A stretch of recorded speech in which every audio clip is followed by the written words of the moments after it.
Hello every pony and welcome back to another review. This one's gonna be a quickie since I'll be taking a look at yet another poopy harem isekai. It's called the Aristocrat's Otherworldly Adventure, serving gods who go too far. But because I don't want to have a stroke every time I mention the show, I'll just be referring to it as the Aristocrats. Anyway, let's get this over with. So the show begins with our main character Kazuya, no, not that one, or that one, where he— Bitch, you guessed it! Yep, he dies and wakes up in another world where he finds out that he's been reincarnated as the son of a noble named Kane. He spends the next few years learning how the world works, yada yada. It's just like every other awful isekai. There's magic, elves, kingdoms, and of course horrendous CG horses. Anyway, nothing seems too bad so far, right? It seems bland and generic, but it's not the worst thing since the 46th president. Well, that is until midway through the first episode where Kane goes to church to praise Allah. There he meets with a bunch of gods and they max out all of his magical stats, making him insanely overpowered. The numbers, Mason.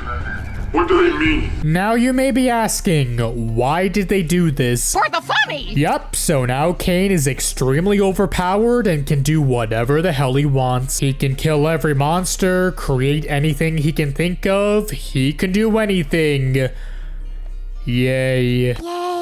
Now, while this is obnoxious and is similar to other shitty isekais I've gone over, it isn't the worst of them. Just like Fruit of Evolution, the show doesn't take itself seriously, or at least for the first half. Kane's brokenness is played for laughs, and the show mainly feels like a slice of life comedy. I will admit that I did get a couple chuckles out of the series. For example, it was somewhat amusing seeing the two girls fight over Kane. But they're only 10 years old, so I'm sure someone else was amused by this for a different reason. Well, I was actually coming out here to pick up a cupcake. Even so, something somewhat funny every so often, especially for a show that's trying to be funny, is pretty bad. Like again, it's better than some of the other shit shows I've gone over, but that's really not saying much. My name is John C. Anyway, the first half of the show was notably better than the second half. The slice of life vibe wasn't too bad, some of the characters weren't terrible, and I definitely didn't hate it by any means. Honestly, the biggest thing keeping my attention for the first few episodes was not knowing if Kane, or Kazuya I guess, was a boy or girl. It's hard to tell by his design, and it's even more confusing once you hear his voice. Go on! Run while I keep him! Yeah, that's definitely not a dude's voice, that's clearly a girl's. I know people are probably gonna send shit to my house because I'm looking at the dub, so I decided to quickly check out the sub too.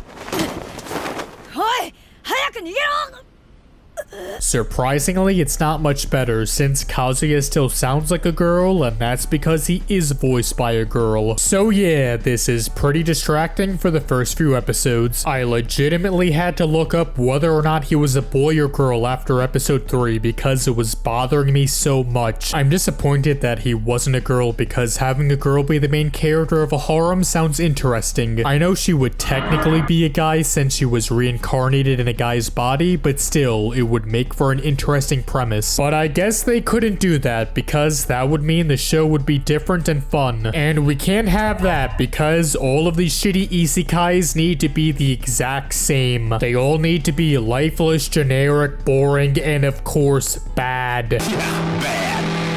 Anyway, I said the first half is notably better than the second, and there's a few reasons for this. First off, I just got bored and tired of the show by around episode 8. Not much was really happening, and the show was starting to get really repetitive. Like, how many times are we going to have the same scene and joke about Kane being overpowered? Oh wow, Kane, you killed a super duper pooper scooper monster. Wow, Kane, I can't believe you did that. Oh wow, Kane, you made me a super duper pooper scooper bag that's impossible to find or make. Wow, Kane, I can't believe you did that. Oh wow, Kane, you summoned a super duper pooper scooper demon that's evil and strong. Wow, Kane, I can't believe you did.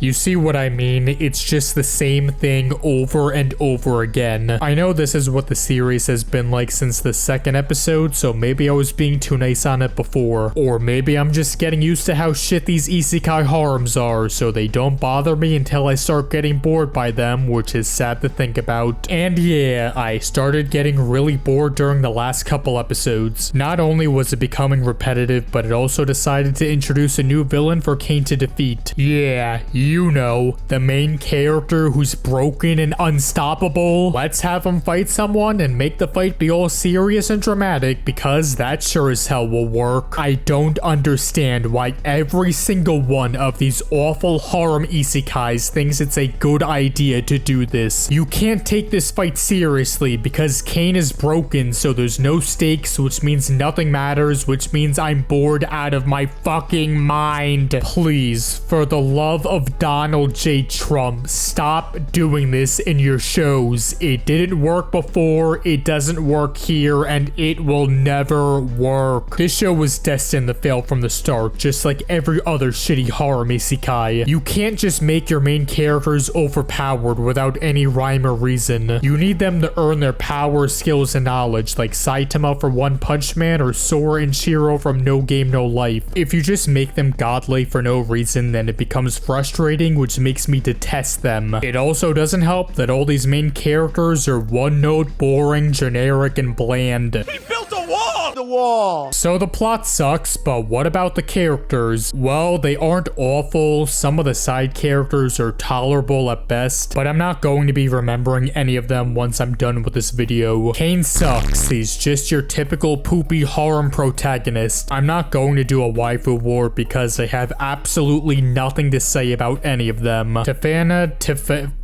Tiffania, however, fuck. The elf girl is best girl, but that's because she's legal, plus I'm not that big of a fan of cupcakes anyway. The art isn't good, all the designs are boring, and the animation is mostly not impressive. Sometimes you'll see something that looks alright, but for the most part it's an average looking show. I wonder what's for dinner. As for its soundtrack, it's extremely bland and forgettable. I listened to all of it and it was a big waste of my time, even though I merely listened to it while writing this review. Instead, I could have been listening to something good like Nickelback.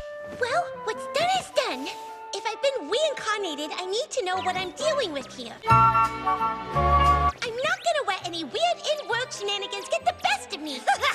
Kane's voice as a child is god-awful, but at least it made me feel something, so I don't care how obnoxious and bad it is. As for everything else in the dub, it's fine, I guess. Not bad, not good, just whatever.